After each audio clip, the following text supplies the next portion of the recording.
ഇതെൻ്റെ ഒരു കളർഫുൾ കഥയാണ്.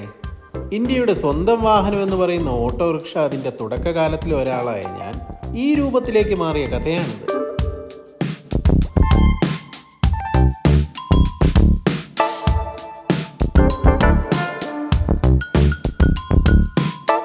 നാൽപ്പത്തെട്ടാമത്തെ വർഷത്തേക്കാണ് എൻ്റെ ഈ പോക്ക്. അതുവരെ ഞാൻ മലയാള മണ്ണിലായിരുന്നില്ല. അത് നിങ്ങൾക്കൊക്കെ കണ്ടപ്പോൾ തന്നെ മനസ്സിലായി കാണുമല്ലോ. 1977 മോഡൽ ലാംബ്രട്ട ഫ്രം ഇറ്റലി, അതാ എൻ്റെ അഡ്രസ്സ്. പക്ഷെ ഞാൻ വിദേശിയൊന്നുമല്ല കേട്ടോ. നിങ്ങളുടെ നാടിൻ്റെ തൊട്ടടുത്ത് കോയമ്പത്തൂരിലായിരുന്നു എൻ്റെ വാസം. കുറേ കാലം അവിടെ തന്നെ ആയിരുന്നു. പിന്നീട് കാലം മാറിയപ്പോൾ നമ്മളൊക്കെ ഔട്ട്ഡേറ്റഡ് ആയില്ലേ. അപ്പോഴെന്നെ എല്ലാവരും ചേർന്ന് സൈഡാക്കി.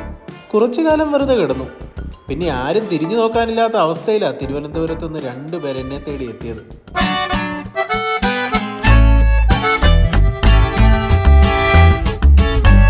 ഇപ്പോഴെൻ്റെ രൂപം തന്നെ മാറിയില്ലേ.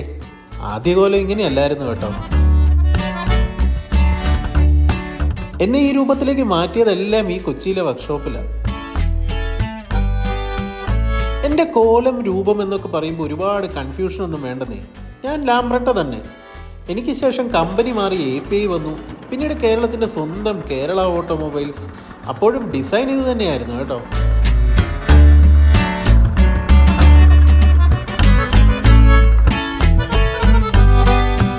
ഈ വണ്ടി റീസ്റ്റോറേഷന് നമുക്ക് വേണ്ടി തന്നതാണ്. കോയമ്പത്തൂർ രജിസ്ട്രേഷൻ വണ്ടിയാണ് ഇത്. മാർത്താണ്ഡത്തു നിന്നാണ് കൂട്ടുകാരൻ വഴി നമുക്ക് റീസ്റ്റോറേഷന് കിട്ടുന്നത്.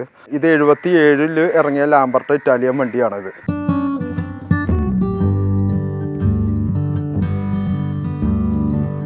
80 കാലഘട്ടങ്ങൾ വരെ ലാംബർട്ടയും 51 തൊട്ടിട്ട് ഇന്ത്യയിൽ ഈ വണ്ടി സെറ്റ് ചെയ്യും. API എന്ന് പറഞ്ഞ് ലാംബിയിൽ നിന്ന് ഉള്ള കമ്പനി ആവുകയും ചെയ്യും.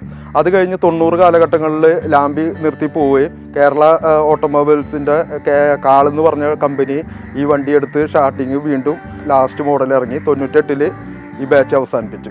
ഈ വണ്ടി വന്നുകൊണ്ടിരുന്നത് ഫ്രണ്ട് ചേസ് ആയിട്ടാണ് വന്നത്. ഫ്രണ്ട് ഗ്ലാസ് ഫ്രെയിമും ഫ്രണ്ട് മീറ്റർ ബോർഡും സീറ്റും കൂടിയിട്ടാണ് അന്നത്തെ കാലഘട്ടങ്ങളിൽ വന്നത്.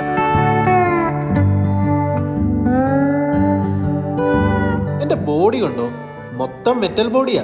ഈ ആദ്യകാലത്തെ ഷാസി കൊണ്ടുവന്ന് പണിയായിരുന്നു. ഈ ലോറിക്കും ബസ്സിനും എല്ലാം ബോഡി കയറ്റും പോലെ.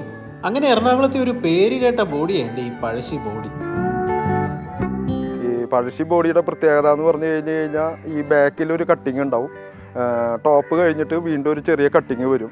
കംപ്ലീറ്റ് മെറ്റൽ ബോഡി ആയിരിക്കും പഴശ്ശി ബോഡി എന്ന് പറഞ്ഞു കഴിഞ്ഞാൽ. ഈ വണ്ടിക്ക് പിന്നെ റിവേഴ്സ് ഗിയർ ഉണ്ട്. ഈ സൈഡിലായിട്ടാണ് റിവേഴ്സ് ഗിയർ വരുന്നത്. അന്നത്തെ കാലത്ത് ഹാൻഡ് ബ്രേക്ക് ഉണ്ട്. സീറ്റ് കാര്യങ്ങളെല്ലാം ബോഡി കെട്ടി വരുന്ന വണ്ടിയാണ്.